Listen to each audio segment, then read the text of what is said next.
നമസ്കാരം. Penguin random house India PRHI ഒരു പ്രസിദ്ധീകരണ സ്ഥാപനമാണ്. പെൻഗ്വിൻ ഇന്ത്യ എന്നാണ് ചുരുക്കി വിളിക്കുന്നത് അവരായിരുന്നു നമ്മുടെ വ്യാജഗാന്ധി കുടുംബത്തിൻ്റെ രാജമാതാവ് സോണിയാഗാന്ധിയുടെ പുതിയ പുസ്തകം പ്രസിദ്ധീകരിക്കുവാനിരുന്നത്. ഇപ്പോൾ പുറത്തു വരുന്ന വിവരങ്ങളനുസരിച്ച് പെൻഗ്വിൻ ഇന്ത്യ സ്ഥിരീകരിച്ചിട്ടുമുണ്ട് ഈ വിവരം. അവർ ആ പുസ്തകം പ്രസിദ്ധീകരിക്കുന്നില്ല. അതിന് ഔദ്യോഗികമായിട്ട് അവർ പറയുന്ന കാരണം ചില മാറ്റങ്ങൾ ആ പുസ്തകത്തിൽ അവർ നിർദ്ദേശിച്ചിരുന്നു. സോണിയാഗാന്ധി ആ മാറ്റങ്ങൾ വരുത്തുവാൻ തയ്യാറായില്ല. ഈ പെൻഗ്വിൻ്റെ അന്താരാഷ്ട്ര സ്ഥാപനമായിട്ടുള്ള ആൽഫ്രഡ് ആൻഡ് ക്ലോപ്സ് ആയിരുന്നു ആദ്യം 1,00,000 കോപ്പി ഈ വിഷയത്തെ സംബന്ധിച്ച് ഈ പുസ്തകത്തിൻ്റെതായി അച്ചടിച്ചിറക്കുമെന്ന് പ്രഖ്യാപിച്ചിരുന്നത്. അവരുടെ തന്നെ ഔദ്യോഗികമായിട്ടുള്ള കുറിപ്പിൽ നവംബറിൽ പുറത്തിറങ്ങാനിരിക്കുന്ന ഈ പുസ്തകം സോണിയാഗാന്ധിയുടെ ജീവിതത്തിൻ്റെ ഏറ്റവും ഇൻറ്റിമേറ്റ് ആയിട്ടുള്ള, ഏറ്റവും ജീവിതത്തിൻ്റെ ഉള്ളുകള്ളികളിലേക്ക് കടന്നു ചെല്ലുന്ന വളരെ വൈകാരികമായൊരു പുസ്തകമാണ് എന്നവർ പ്രഖ്യാപിച്ചിരുന്നു. ഇപ്പോൾ അവർ ആ പദ്ധതി ഉപേക്ഷിച്ചിരിക്കുകയാണ്. പുസ്തകം അവർ പ്രസിദ്ധീകരിക്കുന്നില്ല. പക്ഷേ സോണിയാഗാന്ധി ആയതുകൊണ്ട് തന്നെ അവരുടെ ഒരു ഏജൻ്റ് ഉണ്ട്, ഡേവിഡ് ഗോൺസാൽവിസോ ഗോഡ്വിൻ.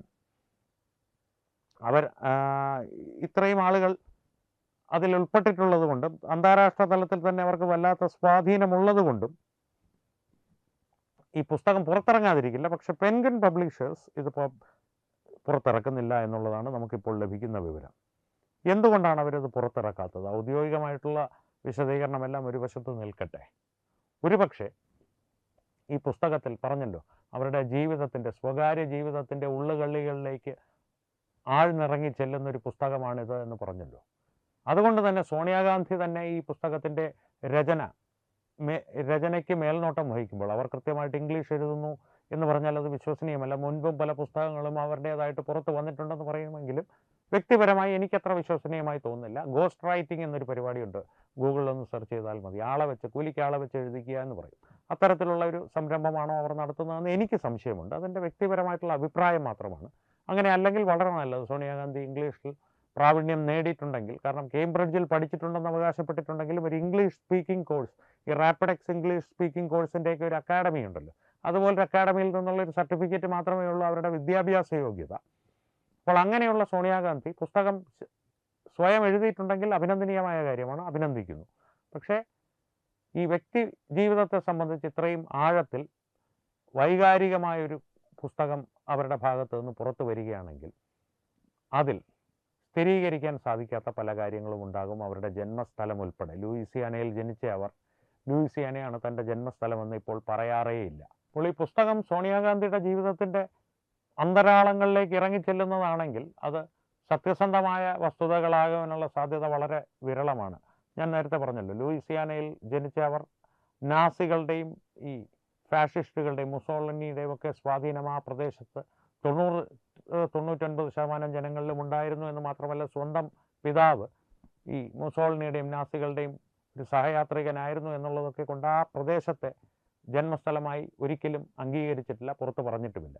അത്തരത്തിൽ പല വൈരുദ്ധ്യങ്ങളും അവരുടെ ജീവിതത്തിലുണ്ട്. ആ വൈരുദ്ധ്യങ്ങളൊക്കെയാണോ പെൻഗ്വിൻ ഒരുപക്ഷെ മാറ്റുവാൻ പറഞ്ഞത് എന്ന് നമുക്ക് അറിയുവാൻ സാധിക്കുന്നില്ല. ആ വൈരുദ്ധ്യങ്ങൾ കാരണം പെൻഗ്വിൻ ഇത് പ്രസിദ്ധീകരിച്ചു. പെൻഗ്വിൻ സാധാരണ ഇത്തരത്തിലുള്ള വിവാദപരമായിട്ടുള്ള പുസ്തകങ്ങളെല്ലാം പ്രസിദ്ധീകരിക്കാൻ അവർക്ക് ഒരു മടിയുമില്ല. പക്ഷേ സ്ഥിരീകരിക്കാൻ പറ്റാത്ത വസ്തുതകളുണ്ട് എങ്കിൽ പോലും അവരൊരു പക്ഷേ അതിന് മുതിർന്നേനെ, ആ ഉദ്യമത്തിന് മുതിർന്നേനെ. എൻ്റെ വ്യക്തിപരമായൊരു നിരീക്ഷണമാണ് ഞാനീ പറയുന്നത്.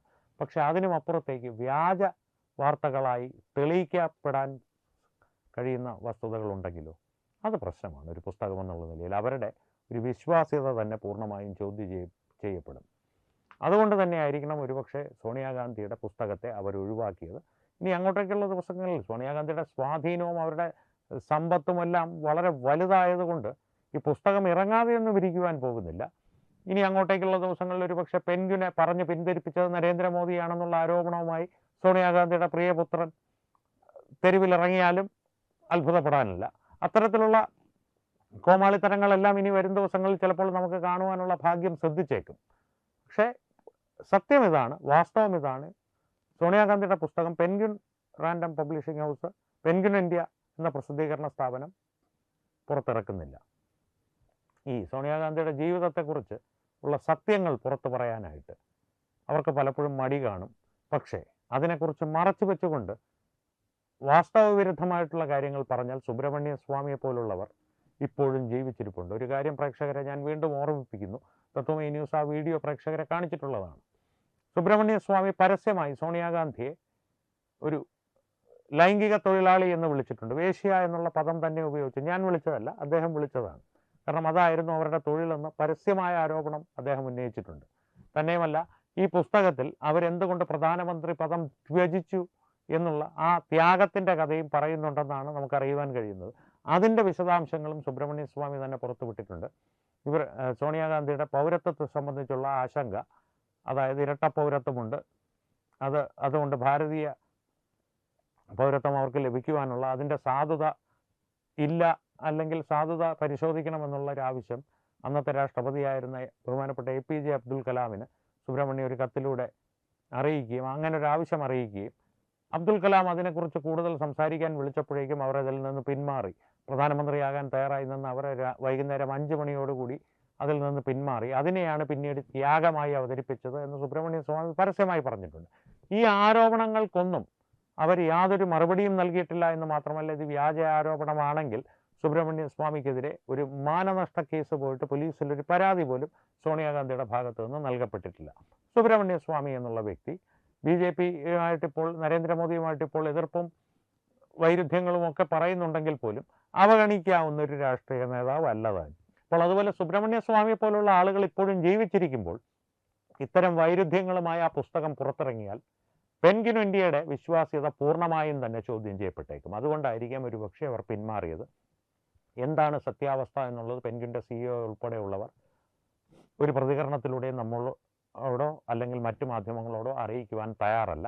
പക്ഷേ സോണിയാഗാന്ധിയുടെ ഒരു നീണ്ടകാല ജീവിത ചരിത്രം വെച്ച്, പ്രത്യേകിച്ച് 1968 മുതൽ 2026 വരെ അവർ ഭാരതത്തിൻ്റെ വധു എന്നുള്ള നിലയിൽ, അല്ലെങ്കിൽ ഭാരതത്തിലേക്ക് ഒരു ഭാരതീയനെ വിവാഹം ചെയ്തെത്തിയ ഒരു ഇറ്റാലിയൻ വനിത എന്നുള്ള നിലയിൽ അവരിവിടെ ജീവിച്ചു തീർത്ത അത്രയും കാലഘട്ടം, അതിൻ്റെ ഉള്ളുകളികൾ അറിയാവുന്ന ആളുകൾ ഇപ്പോഴും ജീവിച്ചിരിക്കുമ്പോൾ ഞാൻ മഹതിയാണ്, ഞാൻ ത്യാഗസന്നദ്ധയാണ്, ത്യാഗസമ്പന്നയാണ് എന്നൊക്കെ ഒരു രീതിയിൽ പുസ്തകം എഴുതിയാൽ അത് ചോദ്യം ചെയ്യപ്പെടുമെന്നുള്ള കാര്യം 100% ഉറപ്പാണ്. ഒരുപക്ഷെ അതുതന്നെയായിരിക്കാം ബിലോങ്ങിങ്. ഇപ്പോൾ തൽക്കാലം ഒരിടത്തും ബിലോങ് ചെയ്യാതെ ഇങ്ങനെ അന്തരീക്ഷത്തിൽ ഒരു പ്രേതത്തെ പോലെ കറങ്ങി നടക്കുന്നത്, ഗതി കിട്ടാത്ത ആത്മാവായി കറങ്ങി നടക്കുന്നത്, അതിന് ഗതി കിട്ടുമെന്നുള്ള കാര്യം ഉറപ്പാണ്. കാരണം ഞാൻ നേരത്തെ പറഞ്ഞല്ലോ, ഇറങ്ങാതിരിക്കില്ല. പക്ഷേ ഇത്തരത്തിലൊരു തിരിച്ചടി അവർ പ്രതീക്ഷിച്ചിട്ടുണ്ടാവില്ല എന്നുള്ള കാര്യവും ഉറപ്പാണ്. അപ്പോൾ ഈ വിഷയത്തെ സംബന്ധിച്ച് പ്രേക്ഷകരുടെ അഭിപ്രായങ്ങൾ തീർച്ചയായും കമൻറ്റുകളിലൂടെ ഞങ്ങളുമായി പങ്കുവയ്ക്കുക. ഒപ്പം വീഡിയോ ലൈക്ക് ചെയ്യുക, പരമാവധി ആളുകളിലേക്ക് ഈ വീഡിയോ എത്തുവാനായി ഷെയർ ചെയ്യുക. ഏറ്റവും പ്രധാനപ്പെട്ട കാര്യം, തത്വമയി ന്യൂസിൻ്റെ യൂട്യൂബ് ചാനൽ നിങ്ങൾ ഇതുവരെ സബ്സ്ക്രൈബ് ചെയ്തിട്ടില്ലെങ്കിൽ തീർച്ചയായും സബ്സ്ക്രൈബ് ചെയ്തിട്ടുണ്ടെന്ന് ഉറപ്പുവരുത്തുക. അപ്പോൾ ഈ വിഷയത്തിലും മറ്റു വിഷയങ്ങളിലും സംവാദങ്ങൾ തുടരട്ടെ. വീണ്ടും കാണാം. നന്ദി, നമസ്കാരം. HIV അണുബാധ സന്തോഷപൂർണമായ ഒരു ജീവിതത്തിന് തടസ്സമല്ല. HIV അണുബാധയ്ക്ക് ഫലപ്രദമായ ചികിത്സ ഇന്ന് ലഭ്യമാണ്. ഇതിന് യഥാസമയം അണുബാധ കണ്ടെത്തുന്നതും കാലേക്കൂട്ടി ചികിത്സ നടത്തേണ്ടതും അത്യാവശ്യമാണ്. സൗജന്യമായ ചികിത്സയും മാർഗനിർദ്ദേശങ്ങളും സർക്കാർ ആശുപത്രികളിലെ ART അഥവാ ഉഷസ് കേന്ദ്രങ്ങളിൽ ലഭ്യമാണ്. ആരോഗ്യ സംരക്ഷണം ഓരോരുത്തരുടെയും ഉത്തരവാദിത്തമാണ്.